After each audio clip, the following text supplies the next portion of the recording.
मेरे प्यारे छात्र छात्राओं, आज मैं तुम लोगों को जैनेन्द्र कुमार जी द्वारा रचित चिड़िया की बच्ची कहानी को समझाऊंगी। इसमें कहानीकार ने एक अमीर व्यक्ति के विचार तथा एक छोटी सी चिड़िया की भावनाओं को बड़े मार्मिक रूप में प्रस्तुत किया है। अभी देखना, हम पढ़ेंगे। माधव दास ने अपनी संगमरमर की नई कोठी बनवाई। माधव दास ने क्या बनवाई है? जो है एक कोठी बनवाई है, और वो कोठी किससे बनी है? मुलायम सफेद पत्थर से बनी है। उसके सामने बहुत सुहावना बगीचा भी लगवाया, और उसमें उसके सामने है क्या लगवाया है? बगीचा लगवाया है, जो है फूलों का बगीचा। और उनको क्या पसंद था? कला पसंद था। तो वह बहुत धनी था। और क्या था? यहाँ है बेचैन छू नहीं गया। बेचैन का मतलब है बुरी आदत उनकी नहीं थी, परंतु वो बहुत अहंकारी थे। बुरी आदत नहीं थी, धनी भी है, परंतु वो अहंकारी था। सुंदर अभिरुचि के आदमी थे, और उनकी रुचि बहुत थी फूलों। और उनके सामने क्या था? बगीचा। बगीचा में फूल पौधे रकाबियों से होजो, मतलब क्या है? पानी का झरना। पानी का झरना। और रकाबियों का मतलब है यहाँ छोटी थाली में होजो में लगे। होजो मतलब पानी का बर्तन, जहाँ पानी रखा जाता है, जिसे कुंड कहा जाता है। तो यह कहा है होजो में लगे फव्वारों, जिसमें जो है पानी का मतलब झरना जैसा कह सकते हैं हम। रकाबियों से होजो में लगे फव्वारे, जो बगीचे में लगा हुआ है, में उछलता हुआ पानी उन्हें बहुत पसंद था, और बहुत उसे उन्हें अच्छा लगता था, या माधव दास को बहुत अच्छा लगता था। समय भी उनके पास काफी है, और समय तो उनके पास काफी है। और शाम के समय में गर्मी ढल जाती है, और आसमान में कई रंग दिखाई देते हैं। कोठी के बाहर आकर खुली जगह में वो क्या कर, सबूते मतलब खुली जगह में आकर वो अपने गद्दी, मसनत मतलब जो अमीर लोग बैठते हैं कुर्सी पर, उसे मसनत कहा जाता है, उस गद्दी में आकर वो बैठते हैं। और क्या करते हैं उसमें? क्या है उस गद्दी में? क्या लगाया जाता है? ऊन की मोटी चादर भी लगाया जाता है उसमें। तो वहाँ कौन बैठता है? माधव दास आकर बैठता है, और प्रकृति की छटा निहारते हैं, और प्रकृति को वे देखते हैं। तो इनमें मानो उनके मन को तृप्ति मिलती है। और उनके मन को कैसे अनुभूति होती है? एकदम शांत जैसा अनुभूति माधव दास को होती है। तो देखो, मित्र हुए तो उनसे विनोद चर्चा करते, और मित्र आकर उनसे विनोद चर्चा करते। और क्या कहा है इसमें? नहीं तो उनसे रखे हुए फर्सी हुक्के को चटका मुंह। ये एक भावना मूलक है। जो सोचते हैं संध्या समय, शाम का समय, वो स्वप्न के भ्रांति देखता है, मतलब देखते हैं फर्सी हुक्के, इन सब के बारे में वो सोच रहे हैं। आज कुछ कुछ बादल थे, और मेघ था आकाश में, तो इतना गहरा नहीं था। धूप निकल रही थी बीच बीच में, और माधवदास मसनद के सहारे, मतलब वो अपने गद्दी में बैठे हुए थे, और जिंदगी का उनको सभी स्वाद मिल गया था, परंतु फिर भी कुछ कमी थी। उनको ऐसा लग रहा था, किससे? माधवदास को। उस दिन संध्या समय उनके देखते देखते सामने की गुलाब की डाली पर एक चिड़िया आन बैठी। और संध्या का समय था, तो पेड़ में क्या आ गिरी? जो है पेड़ में आकर बैठी एक चिड़िया। जो चिड़िया बहुत सुंदर थी, और उसके गर्दन लाल थी और गुलाबी भी थी, बीच बीच में गुलाबी, और किनारे नीला जो है रंग था, नीला पर गया था रंग। एक इसका किसका वर्णन है? ये चिड़िया का वर्णन है, जो माधवदास को बहुत भाता है। पंख ऊपर से चमकदार, और चिड़िया की जो पंख है, माधवदास के बगीचे पर जो चिड़िया आकर बैठी है, उसका पंख काला है, और उसका नन्हा सिर है, छोटा सा सिर, प्यारा लगता है, और शरीर पर चित्र विचित्र जैसा रंग बिरंग है। चिड़िया को मानो माधवदास की सत्ता का कुछ पता नहीं था। और दूसरी ओर माधवदास जो इतने अमीर है, इन सब के बारे में चिड़िया को कुछ भी पता नहीं था। वो तो थोड़ी देर के लिए ही आराम करने के लिए बगीचे में आती है। कभी पर हिलाती मतलब पंखों को हिलाती, कभी फुदकती, नाचती। वो खूब खुश मालूम होती है, और बगीचे में आकर वो बहुत ही आनंदित हो जाती है, और प्यारी प्यारी आवाज से वो मतलब आवाज करती है। तो माधवदास को भी चिड़िया बहुत भाती है। यह कहा है चिड़िया बड़ी मनमानी लगी, भाती है और स्वतंत्रता सा मतलब उसमें दिखाई पड़ता है। मतलब कि इसमें चिड़िया में पूरा उस खुद की स्वतंत्रता है और वो आकर यहाँ बैठी है, आराम किया है उसने। तो ये माधवदास बोल रहा है। कुछ देर तक वो उस चिड़िया का इस डाल से उस डाल थिरकना देखते रहे और माधवदास जो है चिड़िया का जो है घूमना फिरना, उसमें नाचना, इन सबको जो है कौन देख रहा था? माधवदास देख रहा था। तो चिड़िया से कहा, आओ तुम अच्छी आई। और चिड़िया से वो जो है माधवदास बोल रहे थे, तुम यहाँ आई हो, अच्छा हुआ। ये बगीचा तुम्हारे बिना सूना है और इस बगीचे में तुम भी रह सकती हो और ये बगीचा मैंने तुम्हारे लिए ही बनवाया है। तो चिड़िया पहले तो असावधान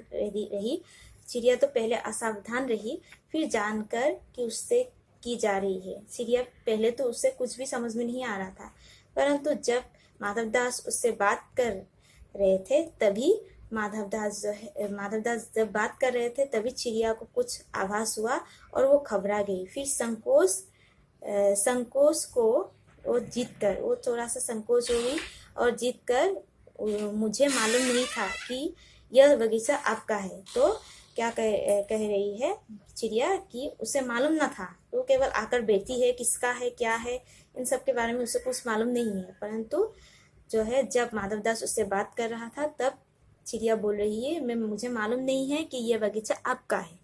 तो पल भर में सांस लेने में भी उसे दिक्कत होने लगी।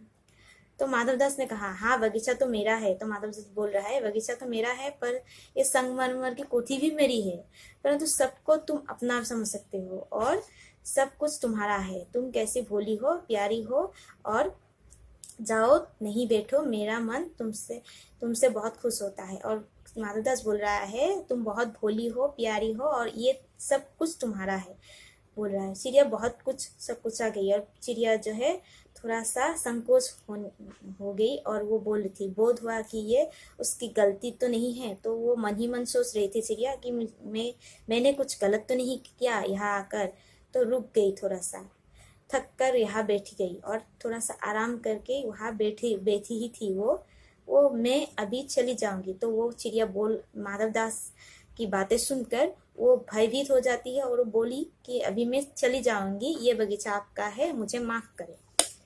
तो अभी देखो माधवदास ने कहा, मेरी भोली चिड़िया, तुम्हें देखकर मेरा जो है चित्त प्रफुल्लित हुआ और तुम्हें देखकर मेरा जो है मन आनंदित हो गया और मेरा महल भी सुना है।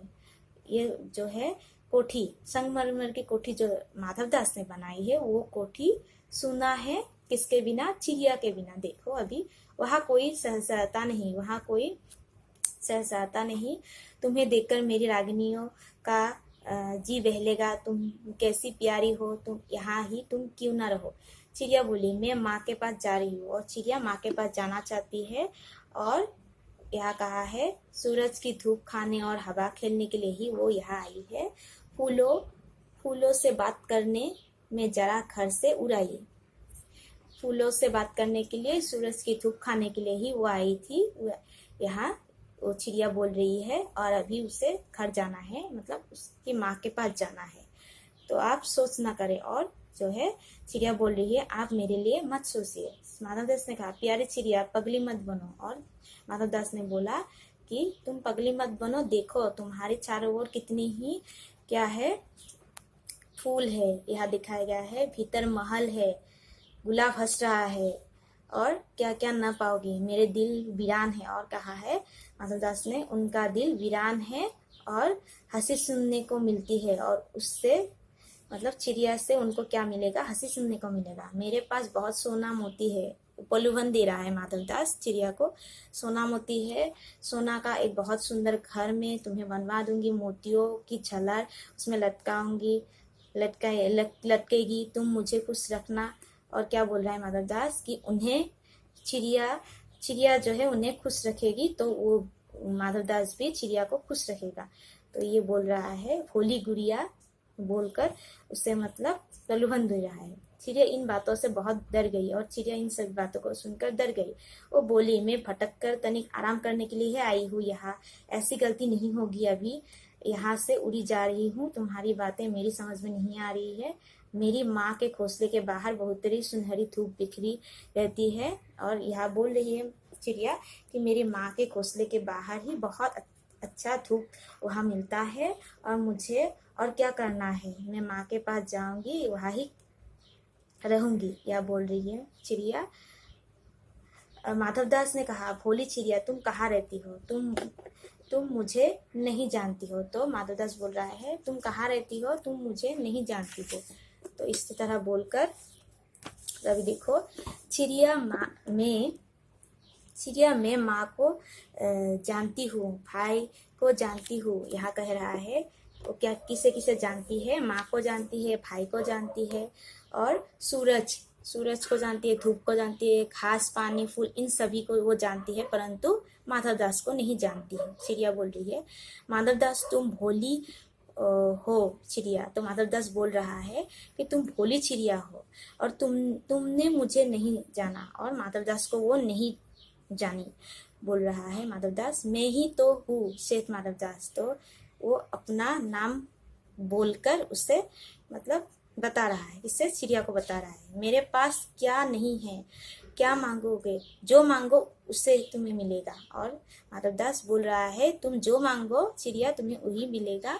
चिड़िया, पर मेरी माँ छोटी सी जात है। और कहा है, पर मेरी तो, यहाँ कहा चिड़िया ने कहा है, मेरी तो छोटी सी जात है। चिड़िया जानती है कि वो छोटी सी है और उसका जात छोटा है।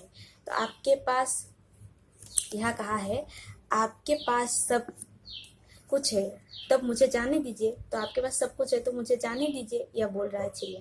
माधवदास, चिड़िया तू नीरी अनजान है। तो माधवदास बोल रहा है, तू अनजान है और मुझे कुछ खुश करोगी। और माधवदास बोल रहा है, तुम मुझे खुश करोगी तो तुम्हें मैं मालामाल कर दूंगा।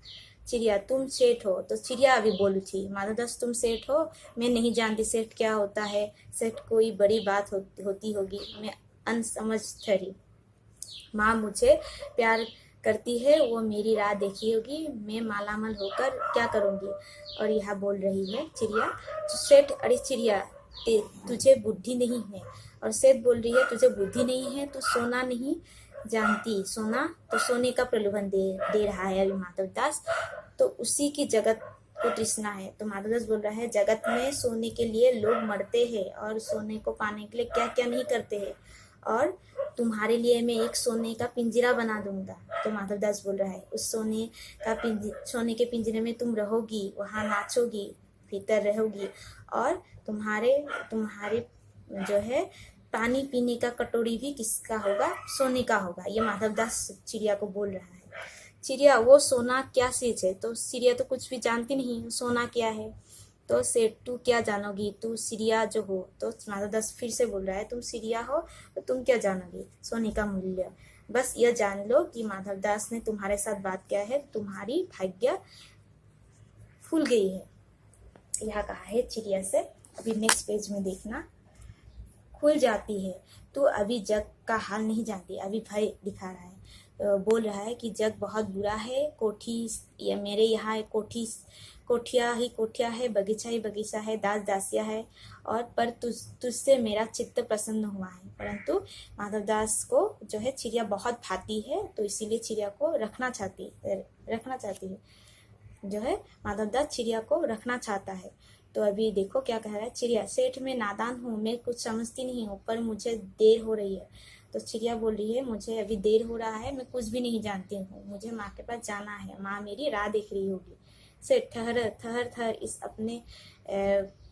इस अपने पास के फूल को तूने देखा? इस एक है, ऐसे अनगिनत फूल है। तो अभी बगीचा में फूलों को दिखाकर माधवदास जो है चिड़िया को प्रलोभन दे रहा है कि देखो इतने फूल है, इतने फूलों की खुशबू है, और तूने मेरा चित्त प्रसन्न किया है, तूने मेरा चित्त प्रसन्न किया है। माधवदास बोल रहा है कि तुमने मेरा जो है मन प्रसन्न किया है, और यहाँ कहा है वे सब फूल तेरे लिए खिला है, और ये सभी फूल तुम्हारे लिए खिला है, और ये घोंसला वहाँ घोंसले में तेरी माँ है, पर माँ क्या है? इस बहार के सामने तेरी माँ क्या है? तो चिड़ी जो है माधवदास चिड़िया को बोल रहा है कि माँ के पास तुम जाकर क्या करोगी? माँ के पास क्या है? यहाँ तो मेरे बगीचे में इतना कुछ है, तुम यहाँ आनंद मनाकर रह सकती हो, और तुम तो सुंदर हो, तुम्हारा रंगीन देह है, और इसका मूल्य तुम क्यों उठा नहीं रही हो? और तुम सोने से मरकर और मूल्य को चमका दूंगा। और क्या कहा है? सोना ही सोना चिड़िया को वो देंगे, और तेने मेरे चित्त को प्रसन्न किया है, तुम मत जा, यही रह। और माधवदास चाहता है कि चिड़िया यही रह जाए।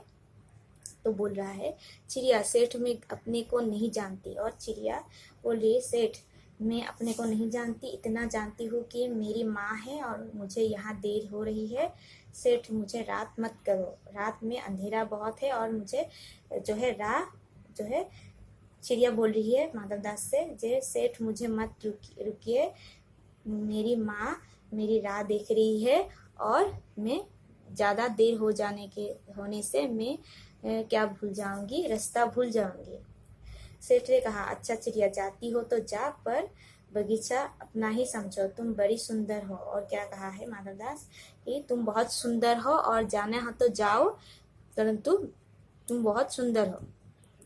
इसी बात पर देखो क्या कहा है। यह कहने के साथ ही सेठ ने बटन दबा दिया और उसमें से दास आकर, मतलब माधवदास का दास आकर जो है उसके सामने ठहर जाता है, और आवाज हुई, और यह आवाज चिड़िया को सुनाई पड़ती है कि कोठी के अंदर आवाज हुई, और दास छटपट भागकर बाहर आया। तो यहाँ माधवदास ने एक दास को मतलब बटन दबाकर बुलाते हैं, और किस लिए बुलाते हैं? चिड़िया को पकड़ने के लिए बुलाते हैं। यहाँ तक हुआ। अभी देखो, सेठ कहते रहे तुम अभी माँ के पास जाओ, माँ बाट देखती। तो सेठ बोल रहा है, तुम किसके पास जाओ? माँ के पास जाओ, और माँ तुम्हारी क्या देख रही है? राह देख रही है। अभी देखो, तो पर कल आओगी। तो माधवदास बोल रहा है चिड़िया से, तुम कल आना, और ये परसों आना, कल आना, परसों आना, रोज आना। और यह कहते कहते दास को सेठ ने इशारा कर दिया, और क्या किया? दास जो है चिड़िया को पकड़ने का योजना बनाने लगे। सेठ कहते रहे, सेठ मतलब जो है एक से एक बातें चिड़िया से पूछने लगे। सेठ कहते हैं, सच तुम बड़ी सुंदर लगती हो, तुम्हारी भाई बहन है तुम्हारी भाई बहन है, कितने भाई बहन है, ये सब मतलब पूछकर चिड़िया का समय जो है समय पर मतलब चिड़िया को पकड़ने का योजना बना रहे थे माधवदास। तो देखो क्या कहा है, चिड़िया दो बहन एक भाई, पर मुझे देर हो रही है। और चिड़िया बोल रही है, उत्तर भी दे रही है, और चिड़िया बोल रही है कि उसको देर भी हो रही है। हाँ हाँ जाना, अभी तो उजाला है, दो बहन है एक भाई है, बड़ी अच्छी बात है। तो है माधवदास मतलब चिड़िया को जो है बात पूछते पूछते उसको पकड़ने का इरादा कर रहे थे, जो है योजना बना रहे थे। पर चिड़िया के मन के भीतर जाने चैन नहीं था, और चिड़िया जो है थोड़ा सा वो घबरा जाती है और चारों ओर देखने लगती है। उसने कहा, सेठ मुझे जाना है, देर हो रही है, मुझे जाना है। सेठ ने कहा, देर अभी कहा, अभी उजाला है। तो माधवदास क्या कह रहा है, अभी तो उजाला है, देर नहीं हुआ है मेरी प्यारी चिड़िया, तो अपने घर का इतना और हाल सुनाओ। और क्या माधवदास पूछ रहा है, अपना घर का कुछ बताओ, अभी भय मत करो। तो चिड़िया ने कहा, सेठ मुझे डर लगता है। तो चिड़िया बोल रही है कि उसे डर लग रहा है, माँ मेरी दूर है और अभी मुझे जाना है, राह नहीं सूझेगी, मतलब उसे रास्ता मालूम नहीं होगा देर होने से। इतने में चिड़िया को बोध हुआ कि जैसे एक कठोर स्पर्श उसके देह को छू गया, और जो है चिड़िया को कुछ एक ऐसी चीज जो है उसके शरीर से लग गया था। तो चिड़िया जो है सीख कर एकदम उड़ जाती है, और नौकर जो है माधवदास का जो नौकर है वो उसे पकड़ नहीं पाता है। तो चिड़िया उड़कर कहाँ पहुंच जाती है? अपने माँ के गोद में जाकर गिर जाती है, और जाकर वो अपने माँ को ओमा ओमा बुलाती रहती है। तो माँ ने बच्ची को छाती से छाती से चिपटा कर पूछा। तो माँ जो है चिड़िया को देखकर पूछने लगी, क्या हुआ मेरी बच्ची, क्या है? तो चिड़िया जो है भयभीत हो जाती है। तो चिड़िया भयभीत होकर काँप काँप कर छाती से मतलब माँ के गोद में जाकर लिपट जाती है और चिपक कर बोली कुछ नहीं, पर सुबकती रही और बस सुबकती रही। ओ माँ ओ माँ ओ माँ ओ माँ कहकर माँ के गोद में लिपट गई। बड़ी देर में साहस आया किसका? चिड़िया पर। बड़ी देर चिड़िया माँ के पास यदि वो गई भी थी, परंतु वो बहुत भयभीत हो गई थी माधवदास के इन सब बातों को सुनकर। तो बाद में ही साहस हुआ उसको और तब वो पलक में उस छाती में ही चिपक कर सोई और माँ की गोद में ही जाकर वो सो गई और पलक ना खोलेगी। ऐसा मानो वो अभी सो रही है, अभी वो आंखें नहीं खोलेगी।